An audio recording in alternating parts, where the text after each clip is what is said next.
Hello students जय जगन्नाथ पिलाने तुम मानकर जो बहुत सारा डाउट रोला सेकेंड सिलेक्शन को लेकिन ना किसी पिला कहते आमर केवल फ्रीज ऑप्शन ही शो करुच्ची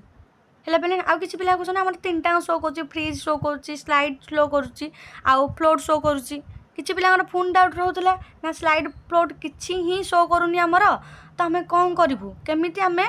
एडमिशन करूँ पुणी आमर तो मन पसंद कॉलेज आसीनी पुणी आम तो स्लाइड करूँ कि फ्लोट करूँ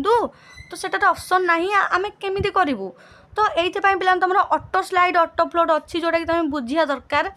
जदि से तुम फ्रीज ऑप्शन चूज कर दो तो तुम आग को जीवनी तो भल भाव डिटेल्स से बुझ ऑटो स्लाइड आउ ऑटो फ्लोट तुम कौन जहाँ तो तुम डिटेल्स रे जापर कौन आउ ठीक ऑप्शन को चूज कर तो फास्ट देख कहीदे तुम मान गोटे नोटिस बर्तमान ये आसी बर्तमान मुझे देखी दूसरी तुम तो जानव फ्रिज अल्टर स्लाइड फ्लोट या कहूँ चाहूनी कारण देख बर्तमान देखिए आमर ये गोटे देख जिनसा लिखाई इंपोर्टाट जिनस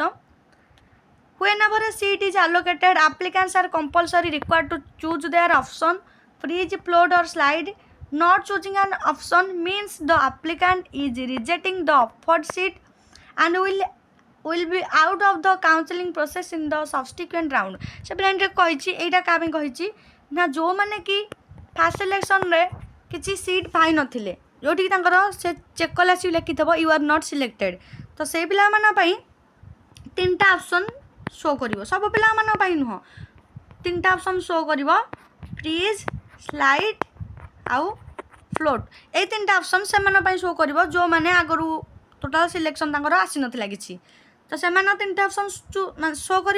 से तीन टा भितर से जेकोसी गोटे बाछे जदि मन पसंद कॉलेज अनर्स आसी से फ्रीज ऑप्शन बाछे जदि आसी न कॉलेज दरकार कि अनर्स दरकार तो स्लाइड कि फ्लोट से करें तो से शो कर आउ किसी अधिकांश पिला देखा फ्रिज देखा पिलाने फ्रिज ऑप्शन ही खाली शो करुच्ची फ्रिज पिला माने कौन जदि तुम मन पसंद कॉलेज आसी तुम फ्रिज मार ना पिला मारबनी आईटी पिला तुम देख कौन ना ऑटो स्लाइड क्या फ्लोट देख मुझे देखे दूसरी ये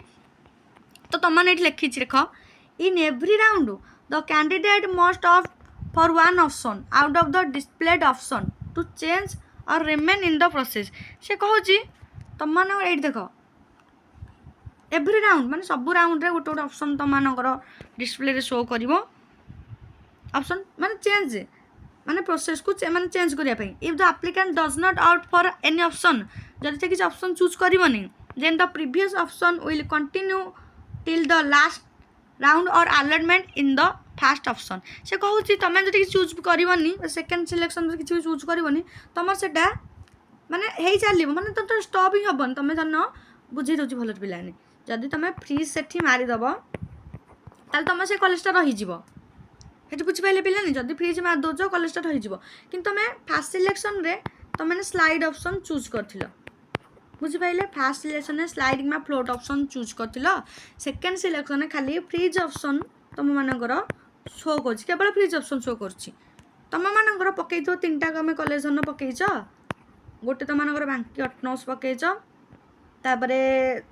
तुम धन रेभेन्सा गोटे पकईच ना बीजेपी गोटे पकईच एग्जांपल कहूँ फास्ट सिलेक्शन तुम आसी कौन बीजेपी कॉलेज आसी तुमने स्लाइड क्या फ्लोट कर धन ऊपर कॉलेजटा पाइबापी अटोनोमस कॉलेज तुम घर भाग कॉलेज पढ़ाई तो तुम सेकेंड सिलेक्शन कौट आसी यहाँ आसी बुझिपारे जदि ये तुम फ्रिज कर दौ तो ये रही रेभेन्सा रही तुमने किंतु ये कहीं तुम यहाँ आसी जेहेतु तुमने किसी ऑप्शन चूज करनी तुम आपे कौन होटा ऑटो स्लाइड हो बर्तमान ये अच्छी थर्ड सिलेक्शन हम यहाँ ये बुझिपारे पिलाने ऑटो स्लाइड ऑटो फ्लोट कौन तुम तो ये जो फ्रिज मारद से तुम रही ये देख लिखाई ऑप्शनटा if the applicant does not opt for any option किसी यदि ऑप्शन चूज करनी देन द प्रीवियस ऑप्शन जोटा चूज कर विल कंटिन्यू लास्ट राउंड पर्यंत तुम मानकर यहीटा कौन हम कंटिन्यू हो चलो स्लाइड आ फ्लोट जो मार एमती हो चलो तुम बुझिपारे ये तापर तुम तो फ्री कर देची आशा करुँच तुमने इजिली भल भाव में बुझीपार जहाँ जहाँ डाउट रोचे तुम अधिकांश पिलांकर ये तुम क्लीयर हो गला आउ किसी पिलांकर हूँ ना फास्ट सिलेक्शन जो कॉलेज आसी से कॉलेजटा पुणी सेकेंड सिलेक्शन आसी आउ पुणी कट ऑफ मार्क फास्ट अपेक्षा सेकेंड रे बहुत अधिक अच्छी पेपर भी न्यूज बाहर जाइए देखिपार तुम्हें भी पूर्व वीडियो करी गोटे बहुत कट ऑफ तुम मानकर सेकेंड सिलेक्शन नहीं फास्ट सिलेक्शन अपेक्षा धर फास्ट सिलेक्शन 90 नेले सेकेंड सिलेक्शन नहीं तुम 94 95 97 एमती नहीं तो एमती कौन हो एजुकेशन सिस्टम तो तुम पिला एमती करदेला कारण पिला भविष्य कथा यहाँ तो एत कट ऑफ तुम मानकर गोटे 2% हाँ ये भूल हो जापे कितु एत गुटे परसेंट तो मिस्टेक तो हेनी एमती किसी तो देख ना काली तो मतलब इंटिमेशन लेटर टोटाल डाउनलोड ही होना एमती साम्स पोर्टाल एमती ही हो तो जहाँ भी से डाउट रोचे तो मैंने साम्स हेल्पलाइन नंबर भी अच्छी 155335 ये भी कॉल कर पचारि पार जहाँ भी जहाँ डाउट रोचे से इजिली तुमको भल भाव में भी बुझे देवे।